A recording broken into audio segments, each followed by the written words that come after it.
कि कोई मुसलमान को कोई भी अगर मारता है, जुल्म करता है, अगर हम बोल देंगे तो एक पक्ष का वोट हमको नहीं मिलेगा। लेकिन ओवैसी साहब अपने जूतियों की नोक पर रखता है, वो यही कहता है मुझे कोई वोट दे ना दे, जुल्म जहां होगा ओवैसी वहां खड़ा होगा। आपके दिल में भी अगर ये कभी ख्याल आए कि वोट किसको दे, तो एक मिनट के लिए मोबाइल ऑन करना और ओवैसी साहब की तकरीर को सुनना। क्या ओवैसी साहब कभी ये सोचते हैं कि बिहार का मुसलमान हमको वोट दिया या नहीं, क्या झारखंड का मुसलमान वोट दिया नहीं, या उत्तर प्रदेश का मुसलमान वोट दिया या नहीं, क्या बंगाल का मुसलमान हमको वोट दिया या नहीं, क्या गुजरात का मुसलमान हमको वोट दिया या नहीं? कभी नहीं सोचता। जब भी जुल्म होता है, जब भी दलित समाज के लोगों पर, अक़लियत समाज के लोगों पर कोई भी जालिम जुल्म करना शुरू कर देता है, तो उसको कड़ा मुकाबला करने वाले का नाम बैरिस्टर असदुद्दीन ओवैसी। MIM की तारीख में पहला नन मुस्लिम MLA ढाका से राणा रंजीत चुनाव जीतने जा रहा है। या बड़ा से बड़ा नेता अगर खड़ा होता है किसी मीडिया चैनल को, अगर वो बयान देता है तो सिर्फ एक ही बात बोलता है, वो भाजपा जदयू के बारे में एक लफ्ज भी नहीं बोलता। वो अगर शुरू करता है और खत्म करता है तो सिर्फ उसके जुबान पर MIM पार्टी और बैरिस्टर असदुद्दीन ओवैसी साहब होते हैं। वो इसीलिए होते हैं, बुराई करते हैं, मुझे इससे एतराज नहीं है। इससे एक बात साबित होती है कि आदमी पत्थर उसी पर फेंकता है, उसी दरख्त पर फेंकता है जो दरख्त फलदार होता है। और MIM पार्टी इस वक्त सीमांचल का फलदार दरख्त बन चुका है।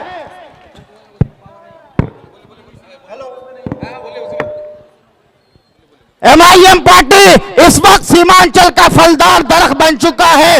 आजादी के बाद कांग्रेस पार्टी थी और सब लोग हिंदू मुसलमान मिलकर कांग्रेस पार्टी को वोट देते थे, लेकिन 80 के दहे से भारतीय जनता पार्टी आई और उसके बाद हर रियासतों में छोटी छोटी पार्टी बनी। यादवों के घर से लालू प्रसाद उठा तो उन्होंने RJD बनाया, तो लेकिन किसी यादव ने यह नहीं कहा कि लालू प्रसाद यादव बीजेपी का एजेंट है। कांग्रेस पार्टी ने नहीं कहा कि लालू प्रसाद बीजेपी का एजेंट है। कुछ दिनों के बाद नीतीश कुमार ने अपनी पार्टी बनाई, तो नीतीश कुमार के लोग, कुर्मी समाज के लोगों ने नहीं कहा कि नीतीश कुमार बीजेपी का एजेंट है, या कांग्रेस पार्टी ने कभी नहीं कहा कि नीतीश कुमार बीजेपी का एजेंट है। रामविलास पासवान अपनी पार्टी बनाया, लेकिन पासवान समाज के लोगों ने कभी नहीं कहा कि रामविलास पासवान बीजेपी का एजेंट है। कांग्रेस पार्टी ने नहीं कहा कि पासवान बीजेपी का एजेंट है। और अभी कुछ दिन पहले, 10 साल पहले, सन ऑफ मल्ला के बीच से एक लड़का खड़ा हुआ जिसका नाम मुकेश सहनी है। जब सहनी ने अपनी पार्टी बनाई तो सहनी समाज के लोगों ने नहीं कहा कि ये बीजेपी का एजेंट है। RJD ने नहीं कहा, कांग्रेस पार्टी ने नहीं कहा कि मुकेश सहनी बीजेपी का एजेंट है। और अभी 2 महीने पहले IP गुप्ता एक पार्टी बनाया है बिहार में, जिसका नाम इंडियन इंक्लूसिव पार्टी है। महागठबंधन में वो पार्टी शामिल कराई गई, 3 सीट दिया गया उसको। और पान, ताती, ततवा, ये 3 जातियां हैं, उसको आंदोलन करके IP गुप्ता ने 2 महीना पहले पार्टी बनाई। लेकिन तेजस्वी प्रसाद यादव ने, भाई रोड में जाम लग चुका है, गाड़ी रोड से खाली कर दे, क्योंकि और हमारे नेता और वर्कर्स आएंगे तो उनको तकलीफ नहीं होना चाहिए। तो मैं कह ये रहा था कि IP गुप्ता जब अपने समाज के लोगों को लेकर के आज पिछले 2 साल से आंदोलन कर रहा था, तो उसके समाज के लोगों ने कभी नहीं कहा कि IP गुप्ता बीजेपी का एजेंट है। कांग्रेस पार्टी, RJD पार्टी, किसी ने नहीं कहा कि IP गुप्ता बीजेपी का एजेंट है। बल्कि 3% का मल्ला समाज को 15 सीट टिकट दिया RJD ने, और कभी भी चुनाव नहीं लड़ी बिहार में। IP गुप्ता को 3 सीट दिया और उसी IP गुप्ता को अपने हेलीकॉप्टर में बैठा करके सहरसा में उसके नॉमिनेशन में पहुंचने वाले का नाम IP गुप्ता है। YouTube का जमाना है, सर्च कर लीजिएगा IP गुप्ता। तो भाइयों, और हिंदुस्तान की पहली वाहिद कौम मुसलमान है जो अपने ही लीडर को बीजेपी का एजेंट कहती है। शर्म से डूब मरना चाहिए ऐसे लोगों को। अरे बीजेपी के खिलाफ में पूरे मुल्क भर में नेशनल मीडिया पर और हिंदुस्तान की लोकसभा में सबसे ज्यादा बीजेपी की मुखालिफत कौन कर रहा है? असदुद्दीन ओवैसी साहब कर रहे हैं। 3 तलाक के मुद्दे पर 27 मुसलमान सांसद मौजूद थे। हमारी शरीयत पामाल हो रही थी, शरीयत में मुदाखलत हो रही थी, लेकिन किसी भी सेकुलर पार्टी के किसी भी मुस्लिम लीडर को बोलने की इजाजत नहीं दी। उसके पार्टी वालों ने उस वक्त भी तन्हा हिंदुस्तान के फिरौनी लश्कर के सामने में खड़े रहने वाले का नाम बैरिस्टर असदुद्दीन ओवैसी है। और उस वक्त बिल सवेरे आया था, शाम होते होते पूरे मुल्क में यह खबर फैली कि आज हिंदुस्तान की लोकसभा में शरीयत पामाल हो रही थी। हिंदुस्तान के सभी मसलक के जय्यद उलेमाए कराम टकटकी लगाए, टीवी पर नजरें गिराए बैठे थे। वो देख रहे थे कि कौन हमारी शरीयत पर बोल रहा है। तो सभी न्यूज चैनलों पर सिर्फ एक ही आदमी का भाषण दिखाया जा रहा था, उसका नाम बैरिस्टर असदुद्दीन ओवैसी था। क्या वो बीजेपी का एजेंट है? मेरे भाइयों और मुसलमानों, मेरे नौजवान साथियों, मेरे बुजुर्गों, जब आईपी गुप्ता आंदोलन कर रहा था, जब आईपी गुप्ता आंदोलन कर रहा था तो गांधी मैदान में ताती तत्वा समाज के 4 से 5 लाख लोगों को जमा किया और उसकी पूरी स्पीच यूट्यूब में मौजूद है। जाकर के देखिए उस स्पीच को। वो मुखातिब करते हुए क्या कहता था कि ए बूढ़ो, मैं तुम्हारे लिए लड़ाई लड़ने नहीं आया हूं। आईपी गुप्ता नौजवान लड़के और लड़कियों की लड़ाई लड़ने के लिए आया है। मैं इसको आरक्षण दिलाना चाहता हूं। आजादी के बाद से ताती तत्वा समाज के लोगों ने हमेशा से बीजेपी, आरजेडी और कांग्रेस को वोट दिया, लेकिन हम लोगों के बीच से आज तक कोई एमएलए एमपी नहीं बना, इसलिए मैं अपनी पार्टी बनाऊंगा। तो सभी 4 से 5 लाख ताती तत्वा समाज के लोगों ने आईपी गुप्ता का झंडा पकड़ा। आज मजबूर हो गया तेजस्वी यादव उसको सरकार देने के नाम पर। भाइयों, ये कोचा धामन की सरजमीन है और इस वक्त हिंदुस्तान में जितने भी पार्लियामेंट के रुकन हैं उसमें सबसे ज्यादा पढ़ा लिखा लीडर अगर कोई है तो बैरिस्टर ओवैसी साहब है। और ये फख्र की बात है कि एमआईएम पार्टी का प्रदेश अध्यक्ष कोचा धामन की सरजमीन से है।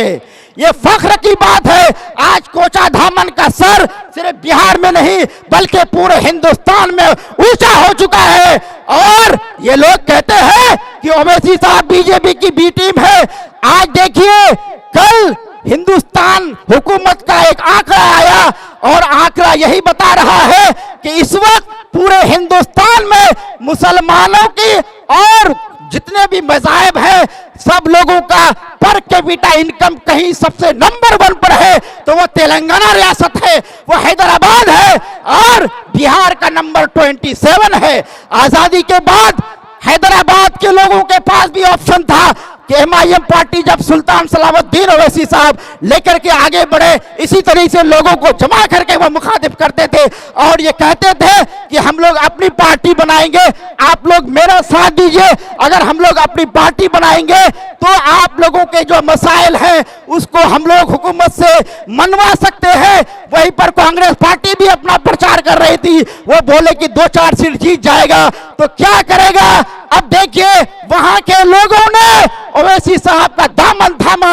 1962 में 2 सीट जीती और मेहनत करते करते आज 7 एमएलए हैं, 2 एमएलसी है और 50 से ज्यादा कॉर्पोरेटर है। दूसरी रियासतों में उन्होंने मुंतखब कर दिया। सच्चर कमेटी की रिपोर्ट को जाकर के पढ़िए। 2005 में राजेंद्र नाथ सच्चर ने पूरे हिंदुस्तान में मुसलमानों की हालत पर एक सर्वे किया।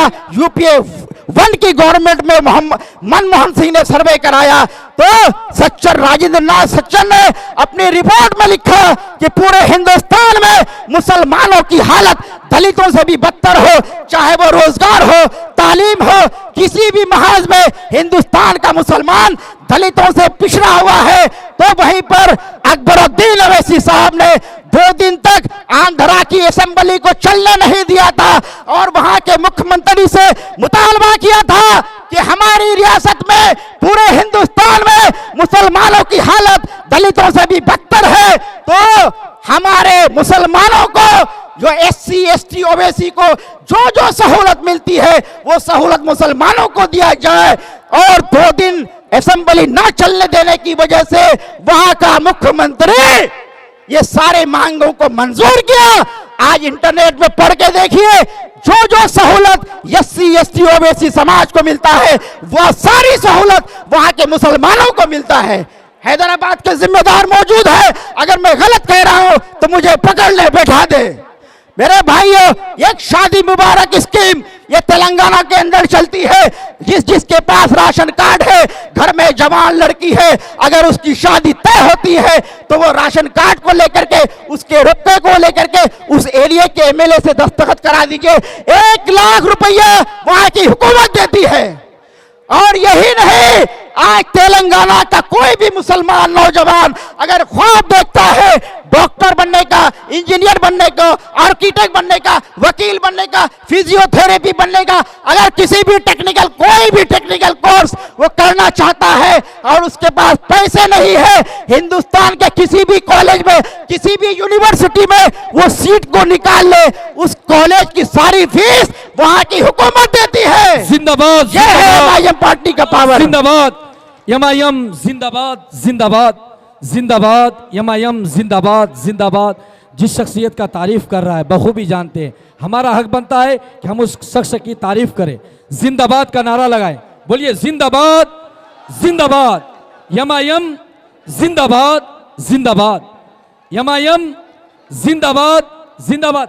हाथ उठाकर बोलिए एक बार, MIM जिंदाबाद, MIM जिंदाबाद, MIM जिंदाबाद, जिंदाबाद, जिंदाबाद। सरवर भाई जिंदाबाद, सरवर भाई। भाई जनाब उम्मीदवार जनाब सरवर साहब आ चुके हैं, जोरदार तालियों के साथ इस्तकबाल करें।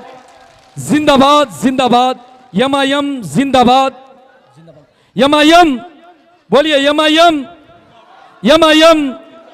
MIM सरवर भाई जिंदाबाद जिंदाबाद जिंदाबाद का नारा लगाए।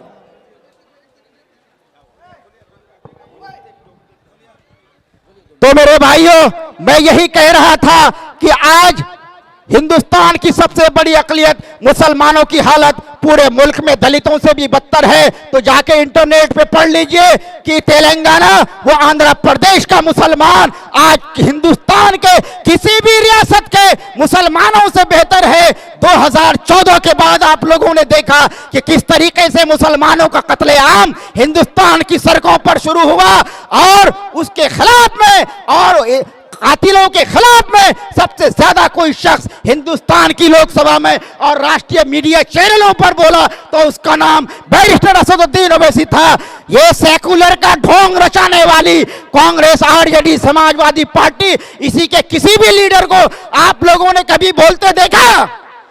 नहीं देखा। वो लोग सिर्फ वोट लेने के लिए सेकुलर होने का ढोंग करती है। उन लोगों का यही मिजाज है कि कोई मुसलमान को कोई भी अगर मारता है, जुल्म करता है, अगर हम बोल देंगे तो एक पक्ष का वोट हमको नहीं मिलेगा। लेकिन ओवैसी साहब अपने जूतियों की नोक पर रखता है, वो यही कहता है मुझे कोई वोट दे ना दे, जुल्म जहां होगा ओवैसी वहां खड़ा होगा, जुल्म जहां होगा ओवैसी वहां खड़ा होगा। ऐ मेरे भाइयों, आपके दिल में भी अगर ये कभी ख्याल आए कि वोट किसको दे तो एक मिनट के लिए मोबाइल ऑन करना और ओवैसी साहब की तकरीर को सुनना। क्या ओवैसी साहब कभी ये सोचते हैं कि बिहार का मुसलमान हमको वोट दिया या नहीं? क्या झारखंड का मुसलमान वोट दिया नहीं? या उत्तर प्रदेश का मुसलमान वोट दिया या नहीं? क्या बंगाल का मुसलमान हमको वोट दिया या नहीं? क्या गुजरात का मुसलमान हमको वोट दिया या नहीं? कभी नहीं सोचता। जब भी जुल्म होता है, जब भी दलित समाज के लोगों पर, अक़लियत समाज के लोगों पर कोई भी जालिम जुल्म करना शुरू कर देता है तो उसको कड़ा मुकाबला करने वाले का नाम बैरिस्टर असदुद्दीन ओवैसी है। ये कोचाधामन MIM का गढ़ है। पहली बार 2015 में सदर साहब यहां से चुनाव लड़े, बेशक चुनाव हार गए, लेकिन 6 सीटों पर चुनाव लड़ी थी। उस वक्त भी एक कोचाधामन की सरजमीन ने सबसे ज्यादा वोट सदर साहब को दिया था। 2019 के लोकसभा चुनाव में 68,000 वोट देने का काम इसी कोचाधामन ने किया, सबसे ज्यादा वोट मिला। 2020 के विधानसभा चुनाव में 80,000 से ज्यादा वोट देकर के यहां से जनाब इजहार एसपी साहब कामयाब हुए थे। और 2024 के लोकसभा चुनाव में भी सबसे ज्यादा वोट लोकसभा के किसी भी विधानसभा में मिला तो वो कोचाधामन था। अब कोचाधामन का 2 युवा लीडर एक जगह हो चुका है और रियासती सदर का ताल्लुक भी कोचाधामन से है। तो ये गाफिल, ये विपक्षी लोग किसी भी इसमें ना पड़े। कोचाधामन की सीट MIM इस बार सबसे ज्यादा वोटों से जीतने जा रही है। और यही नहीं, ओवैसी साहब के आने के बाद पूरे सीमांचल में जो लहर उठी है, मैं पूरे यकीन और एतमाद के साथ कह सकता हूं कि तेलंगाना के बाद सबसे ज्यादा, तेलंगाना से ज्यादा सीट इस बार बिहार जीतने जा रही है। बिहार के लोग ओवैसी साहब को तोहफा देने जा रहे हैं। अरे MIM पार्टी कोचाधामन से जीतेगी, MIM पार्टी बहादुरगंज से जीतेगी, MIM पार्टी ठाकुरगंज से जीतेगी, MIM पार्टी किशनगंज से जीतेगी, MIM पार्टी बायसी से जीतेगी, MIM पार्टी अररिया से जीतेगी, MIM पार्टी जोकी से जीतेगी, MIM पार्टी मुंगेर से जीतेगी। और MIM पार्टी, MIM की तारीख में पहला नन मुस्लिम MLA ढाका से राणा रंजीत चुनाव जीतने जा रहा है। जिताएंगे ना, वोट देंगे ना, वादा है ना।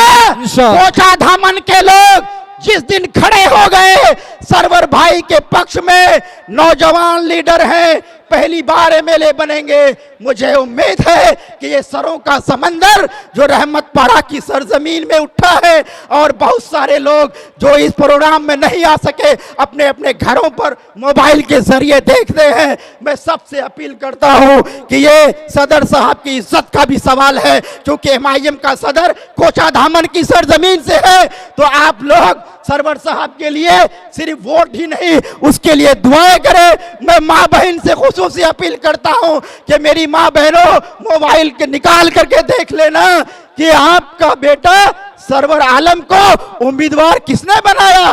बैरिस्टर ओवैसी साहब ने बनाया है।